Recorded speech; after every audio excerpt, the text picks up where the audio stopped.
क्या आप जानते हैं कि परमेश्वर ने स्वर्ग दूतों को कैसे बनाया? स्वर्ग दूत कितनी तेज उड़ते हैं और इसका इंसानों को क्या फायदा है? कुलूसियों अध्याय 1 उसकी 16 आयत में लिखा, क्योंकि उसी में सारी वस्तुओं की सृष्टि हुई, स्वर्ग की हो अथवा पृथ्वी की, देखी या अनदेखी, क्या सिंहासन, क्या प्रभुताएं, क्या प्रधानताएं, क्या अधिकार, सारी वस्तुएं उसी के द्वारा और उसी के लिए सृजी गई हैं। परमेश्वर ने आत्मिक दुनिया की सृष्टि इंसान के बनाने से कहीं पहले कर दी थी। जब परमेश्वर ने स्वर्गों और पृथ्वी की सृष्टि की, उस समय स्वर्गदूत परमेश्वर के साथ थे। स्वर्गदूत के लिए इब्रानी भाषा में जिस शब्द का इस्तेमाल किया गया है वो है मलाक, जिसका मतलब है संदेशवाहक यानी कि दूत। तो स्वर्गदूत क्या है? वो परमेश्वर का संदेशवाहक है। वो परमेश्वर की मर्जी को, उसकी योजना को इस धरती पर पूरा करते हैं। बाइबल में हम पढ़ते हैं कि परमेश्वर ने अपने भेदों को, आने वाले समय को अपने लोगों पर स्वर्गदूतों के द्वारा जाहिर किया। दानियल, यहेजकेल, जकरिया में हम बार बार देखते हैं कि परमेश्वर का दूत आया, परमेश्वर के दूत ने दर्शन दिया और लोगों पर परमेश्वर की योजना, परमेश्वर की मर्जी को जाहिर किया। भजन संहिता अध्याय 104 उसकी 4 आयत में लिखा, परमेश्वर अपने दूतों को आत्माएं, अपने टहलुओं को धधकती आग बनाता है। स्वर्गदूत किस चीज के बने हैं? यहूदी रबी ये बताते हैं कि स्वर्गदूत 3 चीजों से बने हैं। पहला है श्वास यानी सांस, दूसरा है आग, तीसरा है रोशनी। उत्पत्ति अध्याय 2 उसकी 7 आयत में लिखा, तब यहोवा परमेश्वर ने आदम को भूमि की मिट्टी से रचा और उसके नथनों में जीवन का श्वास फूंक दिया और आदम जीवित प्राणी बन गया। आदम सिर्फ मिट्टी का पुतला ही था जब तक परमेश्वर ने अपनी सांस को उसमें फूंका नहीं। इब्रानी भाषा में श्वास यानी सांस के लिए जिस शब्द का इस्तेमाल किया गया है वो है रुआह, जिसका हिंदी में मतलब है हवा, आत्मा और सांस। 1 थिस्सलुनीकियों अध्याय 5 उसकी 23 आयत में लिखा, शांति का परमेश्वर आप ही तुम्हें पूरी रीति से पवित्र करे और तुम्हारी आत्मा और प्राण और देह हमारे प्रभु यीशु मसीह के आने तक पूरे पूरे और निर्दोष सुरक्षित रहे। ये वचन बताता है कि इंसान एक देह है, एक आत्मा है और एक प्राण है। नीति वचन अध्याय 20 उसकी 27 आयत में लिखा, मनुष्य की आत्मा यहोवा का दीपक है, वह मन की सब बातों की खोज करता है। मनुष्य की आत्मा वो चीज है जिसमें परमेश्वर की श्वास है, परमेश्वर की सांस है। आप जिंदा नहीं होते अगर आपके अंदर आत्मा नहीं होती। आपकी आत्मा परमेश्वर की सांस है और ये अमर है, ये नष्ट नहीं हो सकती, मर नहीं सकती, क्योंकि ये परमेश्वर में से निकली है। परमेश्वर ने स्वर्गदूतों को आत्माएं बनाया। शैतान पहले एक स्वर्गदूत था जो परमेश्वर की आराधना करता था और इसीलिए शैतान अमर है, वो मर नहीं सकता क्योंकि वो एक आत्मा है। इसके बारे में मैंने एक अलग वीडियो में बताया है कि परमेश्वर ने शैतान को क्यों नहीं मारा। अगर आपने वो वीडियो देखी है तो आपको ये वीडियो अच्छी तरह समझ आएगी। इन बातों को बताने का मकसद ये है कि मनुष्य की आत्मा भी अमर है, परमेश्वर उसे नष्ट नहीं करेगा क्योंकि वो परमेश्वर से निकली है और जो कुछ परमेश्वर से निकलता है वो अमर होता है। स्वर्गदूत रोशनी के बने होते हैं। जब जब स्वर्गदूत लोगों को नजर आए हैं वो हमेशा रोशनी से चमक रहे होते हैं। इतनी रोशनी उनमें से निकलती है कि लोग उनकी ओर देख नहीं पाते। प्रेरितों के काम अध्याय 22 उसकी 6 आयत में जब यीशु मसीह शाऊल के सामने प्रकट होते हैं तो बाइबल बताती है कि यीशु मसीह से इतनी रोशनी, इतनी ज्योति निकल रही थी कि शाऊल उस रोशनी से अंधा हो गया था। 1 तीमुथियुस अध्याय 6 उसकी 16 आयत में लिखा, परमेश्वर अग्निमय ज्योति में रहता है और ना उसे कभी किसी मनुष्य ने देखा है और ना कभी देख सकता है। उसकी प्रतिष्ठा और राज्य युगानुयुग रहेगा, आमीन। और यही कारण है कि कोई भी इंसान परमेश्वर को उसकी पूरी महिमा में देख नहीं सकता क्योंकि परमेश्वर की रोशनी अत्यंत है, आप उसकी ओर देख नहीं सकते। जब स्वर्गदूत उड़ते हैं तो रोशनी की रफ्तार से उड़ते हैं, बल्कि रोशनी की रफ्तार से भी कहीं तेज वो उड़ सकते हैं। यहेजकेल अध्याय 1 उसकी 14 आयत में लिखा, जीवधारियों यानी स्वर्गदूतों का चलना फिरना बिजली का सा था। ये वचन बताता है कि स्वर्गदूत बिजली की तरह आ जा रहे थे। क्या आप जानते हैं कि रोशनी की रफ्तार यानी स्पीड ऑफ लाइट कितनी है? 2,99,792 किलोमीटर प्रति सेकंड, यानी कि 1 सेकंड में रोशनी की रफ्तार है 3 लाख किलोमीटर के करीब और पूरी धरती का घेरा है 40,000 किलोमीटर। इसका मतलब है कि अगर स्वर्गदूत जलंधर शहर से निकले और पूरी धरती का चक्कर लगाकर दोबारा जलंधर शहर पहुँचे तो वो 1 सेकंड में पूरी धरती के आसपास 7.5 चक्कर निकाल सकता है। इसका मतलब है कि मायने नहीं करता कि आपका स्वर्गदूत कौन सी असाइनमेंट, कौन सा काम करने गया है, या वो कौन से देश या कौन से शहर में आपके रास्तों को, आपकी यात्रा के इंतजामों को करने गया है। अगर मुसीबत आप तक पहुंचना चाहती है या दुश्मन आप पर हमला करना चाहता है, तो उस मुसीबत के पहुंचने से भी कहीं पहले आपका स्वर्गदूत आपके साथ आपकी सुरक्षा के लिए खड़ा होगा। इतने सुरक्षित हैं आप। मैंने इस वीडियो की शुरुआत में कहा था कि स्वर्गदूत कितनी तेज उड़ते हैं और इसका इंसानों को क्या फायदा है, तो अब आप समझ गए होंगे।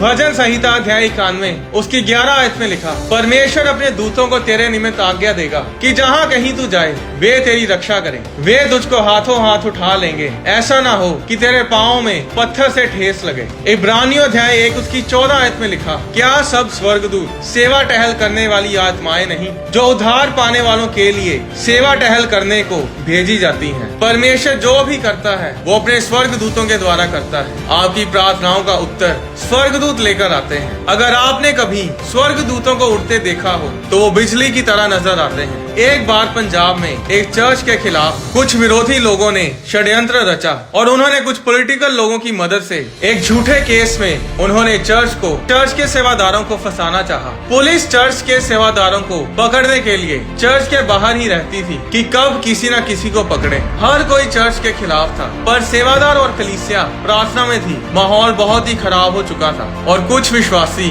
बहुत डरे हुए थे। और फिर एक दिन जब सेवादार रात के 10 बजे के करीब चर्च की जमीन में प्रार्थना कर रहे थे, तो अचानक कुछ लोगों ने आकाश में स्वर्गदूतों को देखा जो बिजली की तरह चर्च के ऊपर और आसपास उड़ रहे थे। वो पूरी तरह तो नजर नहीं आ रहे थे, पर उनके पंख नजर आ रहे थे और वो बिजली की तरह इधर उधर आ जा रहे थे। जब कैमरामैन कैमरा लेकर आए तब तक तो वो नजर आना बंद हो चुके थे। वो इस दृश्य को कैमरे में तो कैद नहीं कर पाए, पर उस दिन जो सेवादार डरे हुए थे वो उस डर से आजाद हो गए और सब आनंद मनाने लगे और परमेश्वर की महिमा करने लगे, क्योंकि चाहे उस दिन उनके साथ कोई नहीं था और सब खिलाफ थे, पर यहोवा परमेश्वर उनके साथ था। परमेश्वर के दूत उनके साथ थे। इससे पहले कि अराम के राजा की सेना अलीशा और उसके सेवक को आकर घेरती, उससे कहीं पहले परमेश्वर के दूतों की सेना अलीशा की रक्षा के लिए उसे घेरे हुए थी, क्योंकि बाइबल में भजन संहिता में लिखा कि यहोवा का दूत उसके डरवैयों के चारों ओर छावनी किए रहता है। परमेश्वर ने अपने दूतों को भेजा और पतरस को उस बंदी गृह से छुड़ाया। आप जहां मर्जी हो, दुनिया के किसी भी कोने में क्यों ना हो, अगर आप प्रार्थना करने वाले व्यक्ति हैं, अगर आप परमेश्वर की योजना को, परमेश्वर के काम को पूरा करने वाले व्यक्ति हैं, तो दुनिया की कोई भी ताकत आपको नीचा नहीं कर सकती, कोई भी बंधन आप पर हावी नहीं हो सकता। अगर आप बड़े ध्यान से प्रेरितों के काम अध्याय 12 उसकी 6 आयत को पढ़ें तो उसमें लिखा, जब हेरोदेस पतरस को लोगों के सामने लाने को था, तो उसी रात पतरस 2 जंजीरों से बंधा हुआ 2 सिपाहियों के बीच में सो रहा था और पहरुए द्वार पर बंदी गृह की रखवाली कर रहे थे। क्या आप जानते हैं कि अगले दिन हेरोदेस पतरस को मारने वाला था, पर फिर भी पतरस बंदी गृह में आराम से सो रहा था। ऐसा कैसे हो सकता है कि एक बंदा जो जेल में है, जिसे अगले दिन फांसी या किसी भी तरीके से मारा जाना है, वो आराम से जेल में गहरी नींद सो रहा हो। वो इतनी गहरी नींद में था कि स्वर्गदूत के आने पर भी वो सोया रहा। जब स्वर्गदूत आया तो लिखा है कि उस जेल में रोशनी चमकी, पर फिर भी पतरस सोया रहा। स्वर्गदूत को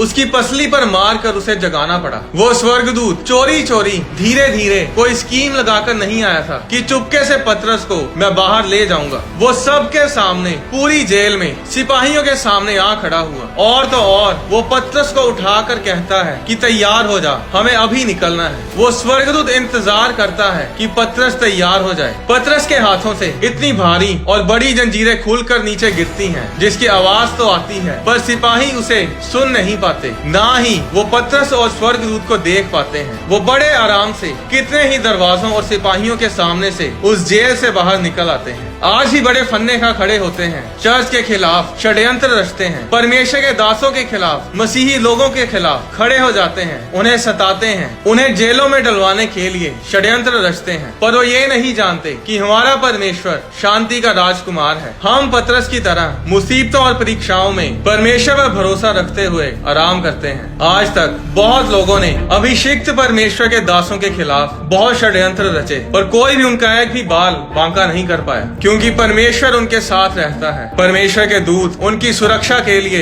उन्हें चारों ओर से घेरे रहते हैं। क्या आप जानते हैं कि परमेश्वर का आत्मा एलिया को एक जगह से दूसरी जगह उठाकर ले जाता था। प्रेरितों के काम अध्याय 8 उसकी 39 आयत में प्रभु का आत्मा फिलिपुस को उठा ले गया और वो खोजे को नजर नहीं आया। बाइबल बताती है कि फिलिपुस गायब होकर कहीं और चला गया और परमेश्वर का आत्मा उसे अशदोद तक ले आया। जिस जगह से फिलिपुस को परमेश्वर का आत्मा उठा ले गया था, वहाँ से अशदोद तक का रास्ता 55 किलोमीटर का है। 55 किलोमीटर का रास्ता उसने 1 सेकंड में तय किया। 40 आयत में लिखा, और फिलिपुस अशदोद में आ निकला और जब तक कैसरिया में ना पहुंचा तब तक नगर नगर सुसमाचार सुनाता गया। फिलिपुस वहां पहुंचकर बंटे नहीं खेल रहा था, ना ही पबजी खेल रहा था, ना ही आवारा लोगों के साथ ऐश प्रस्ती कर रहा था। वो रास्ते में जाता जाता सुसमाचार सुनाता गया। रास्ते में जाता जाता ही एक खोजे को बपतिस्मा दे गया। ऐसे बहुत से वचन बाइबल में हैं और बहुत बड़े बड़े आश्चर्य काम परमेश्वर ने अपने लोगों के जीवनों में किए हैं। परमेश्वर अपनी सामर्थ और आशीष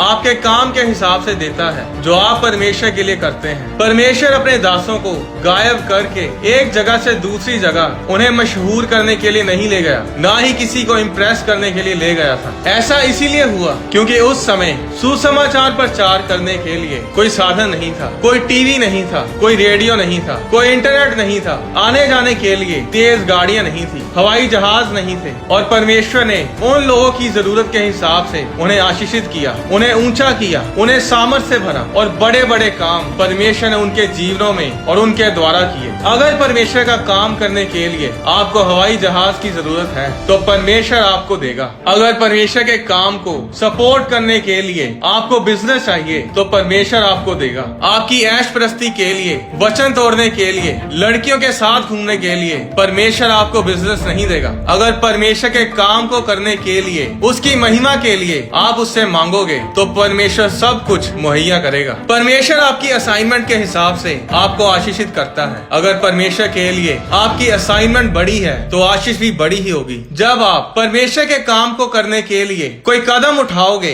परमेश्वर खुद ब खुद आपके इंतजामों को करेगा, वो आपकी हदों को बढ़ाएगा। मैंने अपनी पिछली वीडियो में सिर्फ थोड़ा सा बताया था कि अगर परमेश्वर ने चाहा तो मैं आने वाले समय में बाइबल पर आधारित मूवीज प्रोड्यूस करूंगा और दुनिया के कोने कोने से मुझे मैसेजेस आ रहे हैं कि वो इस प्रोजेक्ट का हिस्सा बनना चाहते हैं। यहाँ तक कि फिल्म इंडस्ट्री से VFX आर्टिस्ट, एक्टर्स के मैसेजेस आ रहे हैं कि जब आप प्रोजेक्ट स्टार्ट करें तो हमें भी इस प्रोजेक्ट में शामिल करें। क्या जरूरत थी परमेश्वर को अपना स्वर्गदूत भेजकर पतरस को बचाने की? मरने के बाद तो पतरस से परमेश्वर के पास ही चले जाना था। क्यों परमेश्वर ने पतरस को बचाया? क्योंकि परमेश्वर को पतरस की जरूरत थी इस धरती पर कामों को करने की और इसीलिए पतरस आजाद किया गया। आज क्यों परमेश्वर आपको आजाद करे? क्या आप परमेश्वर के कामों को कर रहे हैं? क्या आप चर्च में किसी सेवा को कर रहे हैं? क्या आप विधवाओं और गरीब बच्चों की सहायता करते हैं? अब बोलने को तो बहुत कुछ है, सब बातें मैं इस वीडियो में बता नहीं पाऊंगा। परमेश्वर चाहता है आप लंबी उम्र जिए ताकि आप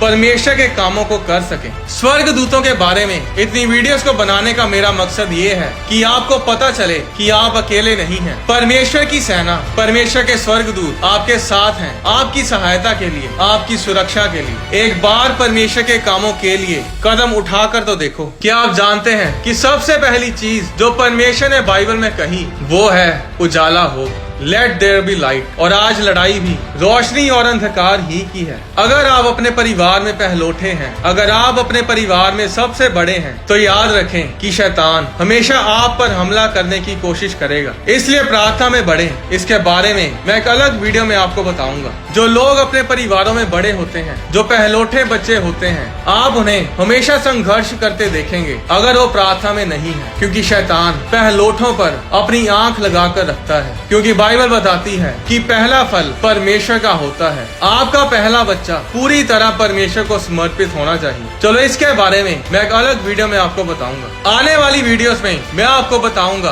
कि यीशु मसीह के सिर पर कांटों का ताज क्यों रखा गया, यीशु मसीह का जन्म बैतलहम में ही क्यों हुआ, आपकी आत्मा जब शरीर से बाहर आती है तो वो कैसी दिखती है, स्वर्ग में हम कैसे दिखेंगे। परमेश्वर आपको आशीष दे।